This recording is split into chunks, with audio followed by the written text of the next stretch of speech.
Fique por dentro das principais discussões que impactam seus investimentos e das análises de nossos especialistas sobre as movimentações do mercado financeiro.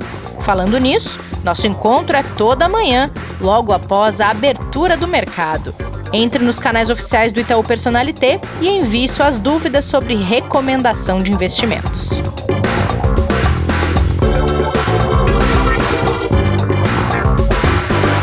Olá, bem-vindos, bem-vindas ao Investidor em Foco, o podcast de investimentos do Itaú Personalité. Esse é o episódio de número 44 desta quinta-feira, dia 4 de junho.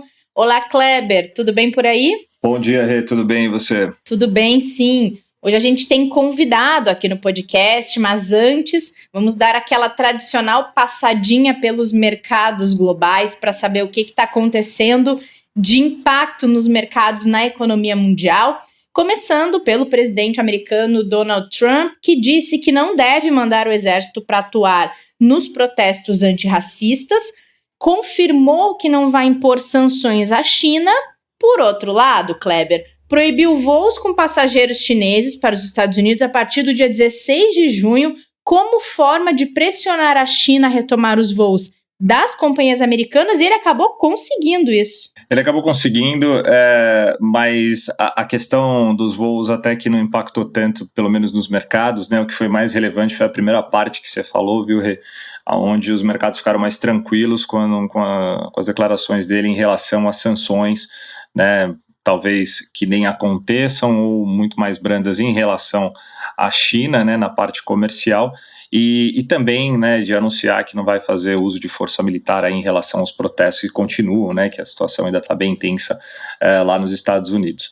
Então, realmente, assim, até que ontem foi um dia mais tranquilo, hoje a gente já amanhece um dia com um pouco mais de realização nos mercados, mas por uma questão normal e não por nem normal, até de depois muitas altas seguidas que a gente teve, né?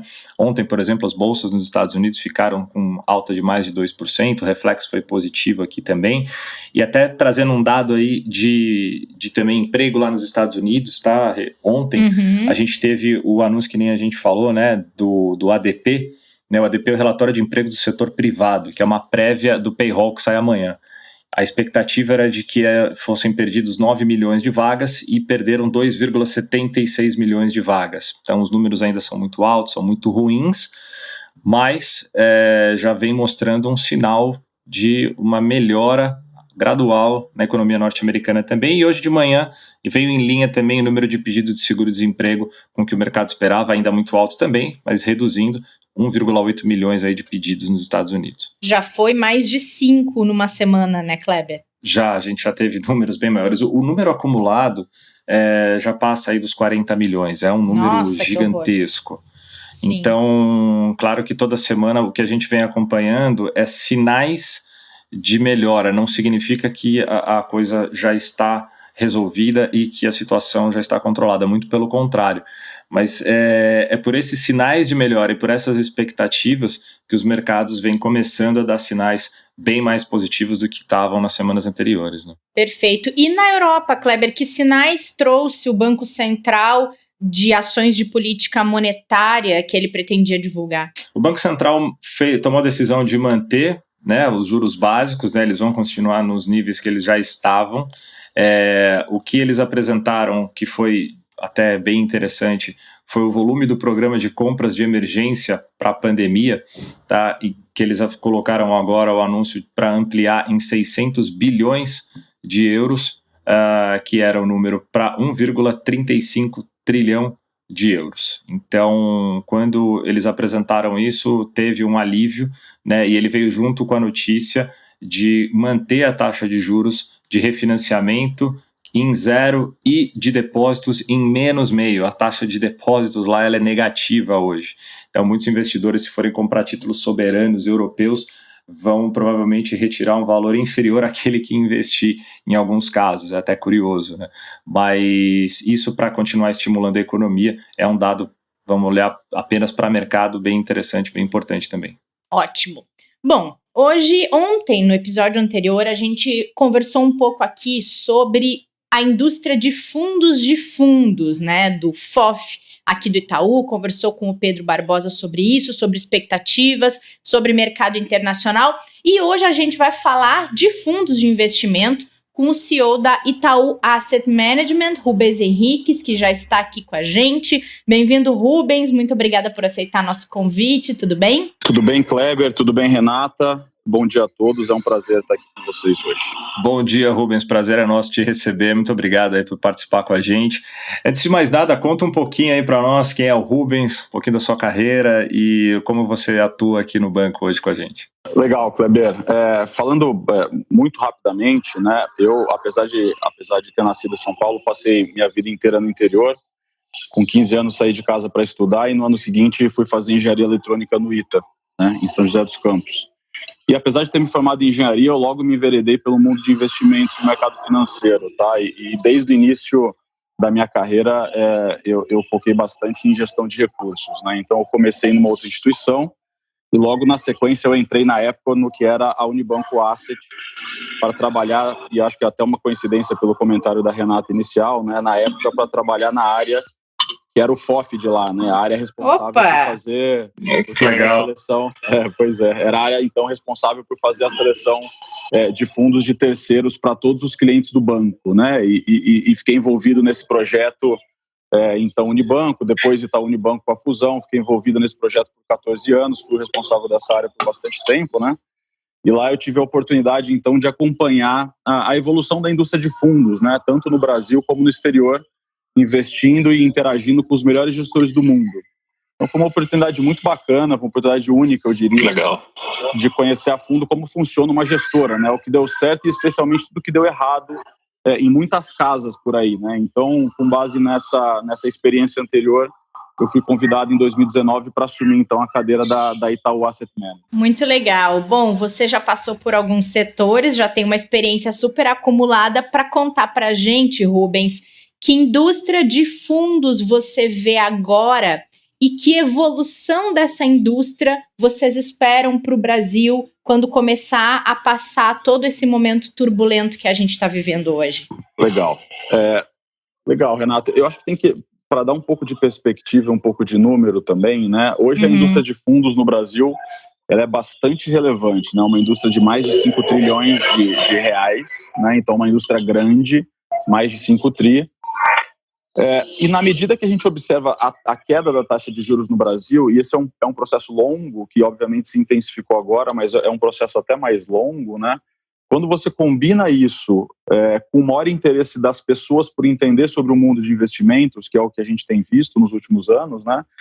Tem feito com que a indústria de fundos no Brasil passe por uma evolução muito importante, né? Além de ter crescido muito, eu diria que muitas assets surgiram, né? Cada vez mais estratégias foram desenvolvidas e ampliadas. Eu estaria, por exemplo, que eu acho que é um assunto bastante presente na conversa com os clientes, o crescimento, por exemplo, dos fundos multimercado, dos fundos de bolsa, né? E acho que ainda tem muita coisa por vir, né? Então, se eu fosse resumir assim, eu acho que esse ambiente de maior competição na indústria de asset, né, com mais gestores, muito mais informação, e um retorno talvez menor nos produtos de renda fixa de baixo risco, né, porque a taxa de juros está mais baixa, já indica um pouquinho o que eu acho que vão ser os fatores essenciais para essa indústria no futuro, para os gestores que quiserem estar lá na vanguarda, né, entregando os melhores retornos, né. Eu acho que, primeiro, tem uma questão de gente, né, eu acho que esse é um negócio de pessoas, então acho que vai ser muito importante você conseguir atrair e reter as melhores pessoas, né, eu acho que isso é um tema sempre importante, mas agora com o ambiente competitivo maior em asset, ele é mais importante. Eu acho que saber ter uma grade de produtos adequada, sabe, com preço adequado e bem posicionado em estratégias que você entende que você vai conseguir entregar o melhor retorno, sem dúvida nenhuma performance, certo? Que eu acho que no final do dia o cliente investe conosco para isso. Estrutura, eu acho que estrutura vai ser um tema muito importante, tá? Na medida que a indústria de fundos de investimento ela evolui para internacional, fundos fechados, estratégias mais complexas, vai ser cada vez mais importante a asset ter uma estrutura robusta para não ter problema. E comunicação, né, Renata? Eu acho que no final do dia, essa crise que a gente está vivendo agora, ela mais do que nunca ela mostra que você está próximo do cliente, saber usar canal digital de uma forma intensiva para se comunicar, saber adaptar a linguagem, eu acho que ela vai ser muito importante para a indústria de fundos também, olhando para frente, né? Sim, ser transparente, né, Rubens? Claro, sem dúvida. Legal. Bom, nessa linha que você vinha falando a respeito da indústria de fundos, de todos esses pontos que você entende que são essenciais para a sobrevivência de uma asset, como é que vocês estão se preparando para esse futuro mercado no sentido de continuar tendo relevância? Vocês são super premiados entre assets brasileiras aqui, isso é público e tudo mais. Então, quais são as estratégias que a asset tem tomado nesse sentido de continuar tendo a mesma relevância para o mercado futuro? Legal. Uma ótima pergunta. Acho que primeiro vale sempre comentar, né, que eu acho que a história da asset ela é uma história bastante antiga, né? Uma asset que está presente no mercado há mais de 60 anos, e você deve imaginar que uma asset, para estar na liderança do mercado por tanto tempo, tendo passado por tantas crises, ela só sobrevive de uma forma, estando bem posicionada, se ela for capaz de ser, obviamente, ter excelência e ser capaz de se reinventar e se renovar e inovar ao longo do tempo, né? Então, a nossa asset criou o primeiro fundo de bolsa do Brasil lá em 1957, né? O primeiro ETF do Brasil em 2004. Então, obviamente, se você quer se manter na liderança, você tem que sempre pensar o que você tem que fazer de diferente, mudanças, novidades, para você continuar mantendo aquela liderança ali, né? Hoje, a Itaú Asset ela tem mais de 740 bilhões de reais sob responsabilidade, né? São milhões de investidores, é a maior asset privada da América Latina, né? E a nossa visão aqui, olhando para frente, é que com tudo isso que está acontecendo, que eu citei ali na nossa pergunta anterior, o nosso posicionamento para o futuro, ele basicamente combina duas coisas, tá? De um lado, ele combina a solidez, a estrutura, toda a potência que uma instituição financeira como o Itaú pode oferecer, mas junto com isso, todo o foco e a agilidade que o cliente hoje encontra numa asset independente, né? E quando você combina essas duas coisas, eu acho que esse modelo de combinar estrutura e agilidade, ela nos coloca numa posição diferente das outras assets bancárias e também diferente das assets independentes. Acho que a gente pode explorar um pouquinho mais aqui na nossa conversa, mas é um pouco essa que é a nossa proposta de valor olhando para frente, tá, Renata?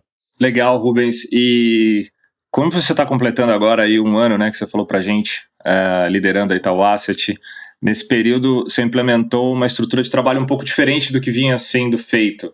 Explica um pouquinho para a gente como é que funciona e quais os ganhos desse modelo que você trouxe, como que ele vem sendo implementado e se vocês já têm alguma relevância que você possa dizer para a gente que já fez diferença nesse período. Legal, bacana. Eu não preciso nem dizer que foram 12 meses bastante intensos, né? Seja para a gente fazer um modelo diferente, né? Se propor a fazer tudo isso que eu comentei para vocês, seja pela crise, né? Uma crise diferente das outras que a gente viveu, né? Então foram 12 meses de fato muito intensos. Como eu disse, o nosso modelo ele passa por algumas premissas, né? Então ele passa por uma premissa é a gente ter muitos talentos aqui dentro, né? E ter múltiplos times de gestão. Então um dos pilares desse nosso novo modelo é a descentralização. É a gente atrair diversos times de gestão aqui para a Itaú Asset e permitir que eles trabalhem, cada um deles, com autonomia, né? Então, eles têm a liberdade, dentro de parâmetros combinados, né? Ter a liberdade de tomar suas decisões de investimento e, ao mesmo tempo, possam trabalhar com foco, gerindo poucos produtos para ter certeza que eles vão conseguir ser os melhores fazendo aquilo. Isso é um pilar importante do modelo, né?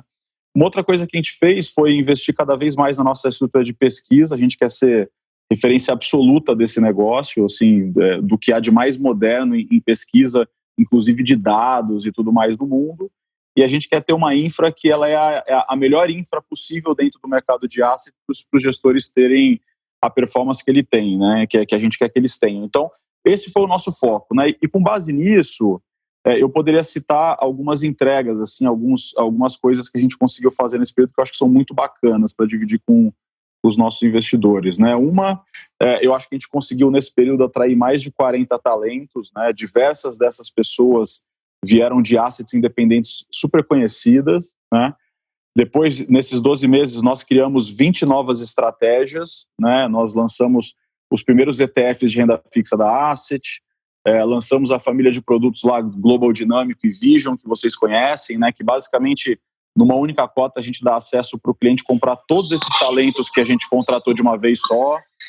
A gente lançou um monte de produtos diferentes de crédito, lançamos o nosso primeiro fundo listado em bolsa, lançamos o Carteira Itaú, que a gente pode falar um pouquinho mais para frente. A gente também criou espaço em produtos que eram muito demandados pelos nossos clientes, como o Itaú Red Plus, né? A gente fez uma captação importante do Red Plus com os nossos clientes aqui do varejo. Conseguimos também uma captação recorde de mais de 28 bilhões de reais nesses produtos multimercados e fundos de bolsa, né? Foi um destaque histórico aqui para o Itaú Asset, também dentro da indústria de fundos, acho que a gente foi um grande destaque aí nesse período. E com esse time novo que a gente montou, Kleber, acho que foi muito legal, pois que com toda essa turma que a gente trouxe, a gente conseguiu ter a melhor performance da história da Itaú Asset, que foi agora, nesse ano, né? Em março Sensacional. de 2020, né, no meio dessa crise toda. Como vocês sabem, lá o Itaú Red Plus teve uma performance de mais de 10% no mês, o que eu acho que foi muito bacana para os nossos clientes, né? Então, eu diria um período muito intenso, acho que ainda tem muita coisa para ser feita, né? Vocês sabem que gestão de recursos não é uma corrida de 100 metros, é uma maratona. Então, a gente tem muito, né? Muito pé no chão. Mas acho que os números, eles mostram que a gente está no caminho certo, né? Mesmo sendo pouco tempo, acho que bastante coisa está acontecendo. Que legal, Rubens. Eu queria entrar num ponto que você mencionou 2 vezes, quando você estava falando a respeito do futuro da indústria de fundos e agora também explicando um pouquinho esse modelo que foi implementado nos últimos 12 meses na Asset. Você mencionou muito a questão dos profissionais que são trazidos para fazer sentido para o modelo e também para essa tendência da indústria do futuro. Como é que vocês escolhem esses profissionais? Porque nesse modelo vocês precisam também de pessoas específicas para cada área estratégia. Vocês têm critérios mais rigorosos? Que tipo de pessoa vocês estão buscando para estar com vocês e atender a essas expectativas que você trouxe aqui ao longo da nossa conversa? Essa também é uma ótima pergunta. Como eu disse, nós trouxemos mais de 40 talentos nesse período, né? Assim, mais de 30 focados especificamente ali nas equipes de gestão, né? Basicamente, Renata, assim, eu diria que assim, a lista de critérios, obviamente, ela não é curta, né? A gente se propõe aqui, a gente está se propondo a ter os melhores produtos do mercado, os melhores fundos multimercados, os melhores fundos de bolsa, né? Os melhores fundos de crédito. Então, para fazer isso, eu acho que a primeira premissa, que é a mais óbvia, a gente quer o melhor, né? Eu acho que então a gente tem feito um escrutínio muito grande de entender na indústria inteira o que existe de talentos em todos os mercados, né, em todas as estratégias. A gente fez um grande trabalho de mapeamento aqui, um trabalho conjunto importante aqui dentro da Asset, mapeando talentos no mercado. Esse é um trabalho que a gente faz constante, tá? E não só buscar os melhores, mas buscar também melhores que sejam complementares ao que a gente tem hoje, né? Então, só para você ter uma ideia, hoje nós temos 12 times independentes dentro desse mundo de multimercados e bolsa, tá? Fruto desse espírito de trazer os melhores e criar times complementares e cada um deles com autonomia, né? Eu posso te dar um exemplo, tá? Nós trouxemos muita gente, mas talvez para tangibilizar um pouquinho, para dar um exemplo do tipo de profissionais que a gente está atraindo, né? Mais recentemente, eu poderia citar uma equipe de gestão que nós trouxemos agora. É uma equipe de gestão que veio de uma das maiores assets da Europa, uma asset que tem mais de 700 bilhões de euros sob gestão. É um time de 5 pessoas, tá? Em renda variável, tá? É um time super entrosado, eles trabalham juntos há muitos anos, bastante experiente. Só para você ter uma ideia, o principal gestor desse time, ele tem quase 30 anos de experiência fazendo gestão de bolsa, e esses 5 profissionais somados, esses 5 profissionais, eles têm mais de 100 anos de experiência em gestão de renda variável, né? E os fundos, os produtos que eles fizeram a gestão nesse período todo foram super premiados lá fora, tá? Foram premiados diversas vezes como o melhor fundo de bolsa no Brasil e na América Latina. E o que é super legal é que esse time, até então, eles sempre cuidaram do dinheiro de investidores estrangeiros que queriam investir no Brasil e na América Latina. E agora, trazendo eles para o Itaú, eles vão ser responsáveis por gerir fundos de renda variável no Brasil, que serão distribuídos para os clientes brasileiros, né? Então, muito bacana, eu acho que é uma oportunidade nova que a gente está trazendo para os nossos clientes aqui do Itaú. Esses veículos acabaram de ser criados, né, a família de fundos que a gente chama de Asgard Ações, e eles acabam de ficar disponíveis para os clientes. Então, acho que aqui é um exemplo do tipo de profissional que a gente tem tentado atrair aqui para o nosso projeto. Né? Que legal. Muito bom, Rubens. E a gente só reforça, né, que a importância que a gente vê desse bate-papo é para o investidor que confia há tantos anos já na Itaú Asset, né, e no trabalho que a gente faz, como que está funcionando essa estrutura, né? Porque a gente fala muito de retorno, a gente fala muito de estratégia, mas sem dúvida acho que traz até um conforto para o investidor saber de quem é e como que está sendo cuidado o patrimônio dele, né, Rubens? Acho que com certeza. É extremamente relevante. E a gente queria agora entrar um pouquinho na questão até de mercado de estratégia, aproveitando aqui sua presença, porque essa semana tem sido uma semana, entre aspas, meio internacional aqui, né, Rê? A gente fez um podcast. Verdade, ontem teve o Pedro, a gente falou bastante de mercado internacional. A gente falou bastante com ele sobre o mercado internacional. Com a Júlia, a gente falou sobre câmbio também na segunda-feira, como funciona o mercado, né, a dinâmica. E aí a gente queria entender um pouquinho da sua visão, né, como que vocês estão avaliando os ativos internacionais, o mercado lá fora, e se vocês entendem que é um bom momento para fazer uma aposta, inclusive até porque a gente também já falou do Carteira Itaú Internacional aqui no podcast. Legal, maravilha. Bom, acho que a resposta, vocês devem ter ouvido isso ao longo de todas as conversas, né? Eu acho que a primeira coisa que vale a pena reforçar é que investir no mercado internacional é uma alternativa estruturalmente muito interessante para o cliente, tá? E estruturalmente eu acho que é uma palavra importante, tá? Eu acho que tem dois elementos aqui, não só porque ajuda na diversificação de risco, mas porque também nesse ambiente de juro baixo, ele acaba sendo uma alternativa bastante interessante de retorno mesmo, né? Então, eu diria assim, quando a gente olha um pouco da história do investidor brasileiro, né, existe um viés muito grande do investidor em geral de deixar todo o seu dinheiro investido na moeda local, em reais, né? Que é natural, assim, é fruto do ambiente de juros altos que a gente viveu por tanto tempo, né? Só que com a queda da taxa de juros, a gente entende, né, como investidores aqui também, e como gestores, que isso deve mudar, e eu acho que deve mudar radicalmente, e o cliente, ao longo do tempo, ele deve procurar diversificar mais os seus investimentos em outras moedas, né? A gente estudou, assim, a fundo o comportamento de investidores de outros países que viveram a mesma coisa, né? À medida que esses países tiveram a taxa de juros caindo, o que aconteceu é que o cliente, nesse momento com a taxa de juros muito baixa, ele começa a olhar e falar, puxa, não só por risco, mas assim, deixa eu olhar o que tem lá fora. Existem milhares de ações de empresas bacanas listadas fora do meu país, existe oportunidade de investir em outras moedas, né? E para dar um exemplo, talvez assim mais tangível, mais próximo da gente, o Chile viveu isso, né? O Chile é um exemplo de um país próximo que teve uma mudança nesse sentido assim contundente, né, de sair da moeda única deles, investindo só na moeda deles e passaram a olhar outras coisas também. O que eu sempre digo, Kleber, é o seguinte, eu acho que é muito difícil tentar acertar o momento perfeito de comprar dólar. Eu, sinceramente, acho que o cliente não deveria tentar. É muito difícil. Concordo. Assim. O momento perfeito de você acertar o câmbio ideal, que vai ser o câmbio ótimo e tudo, eu acho que essa conversa deveria ser uma conversa secundária para o cliente, tá? Por isso que eu falei a palavra estrutural no começo. Eu acho que a alocação em outras moedas, né, a alocação em dólar, por exemplo, ela precisa ser uma alocação estrutural mesmo, de longo prazo, tá? Eu acho que ela independe um pouco do nível atual do dólar, né?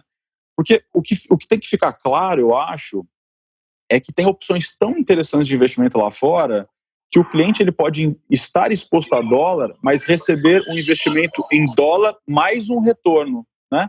Então, não é simplesmente você investir em dólar, né?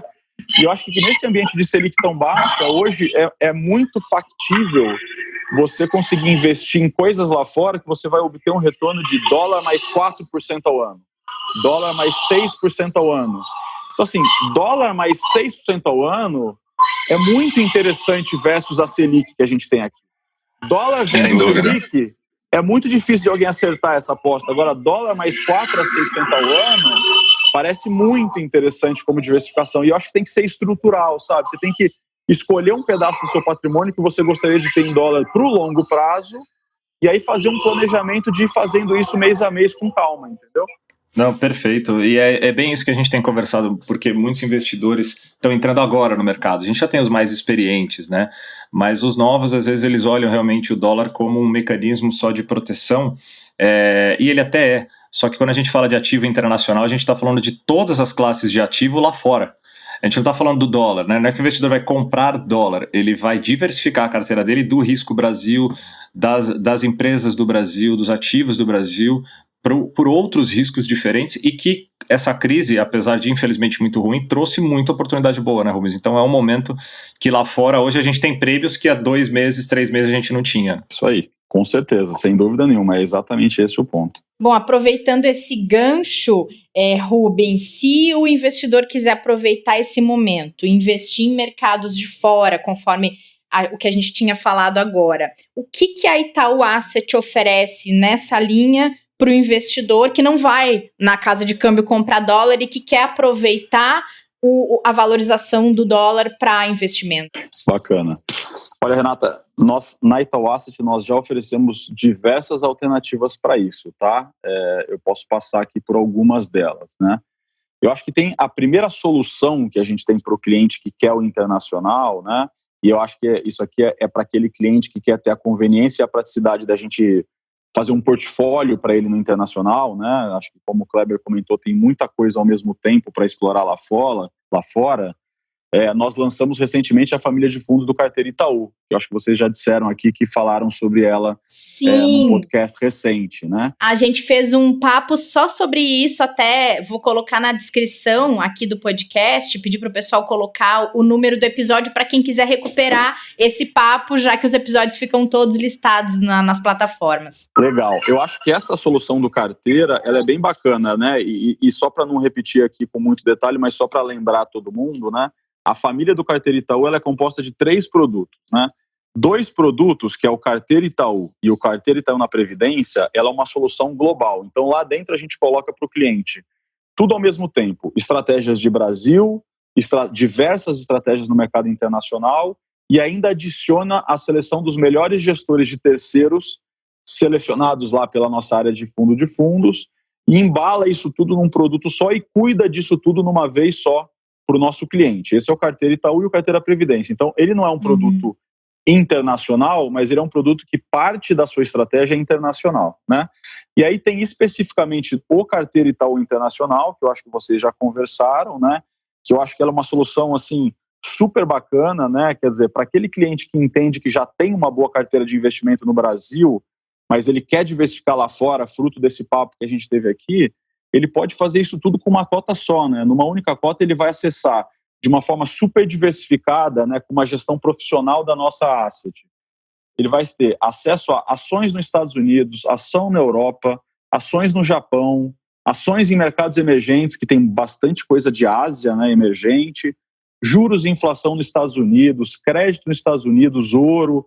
Ou seja, de uma forma super diversificada, ele vai ter muito mais do que o dólar, né? Então, acho que a primeira família ali do Carteira, ele acaba entregando uma solução que eu diria mais completa para o cliente. A gente faz meio que o dever de casa completo para ele.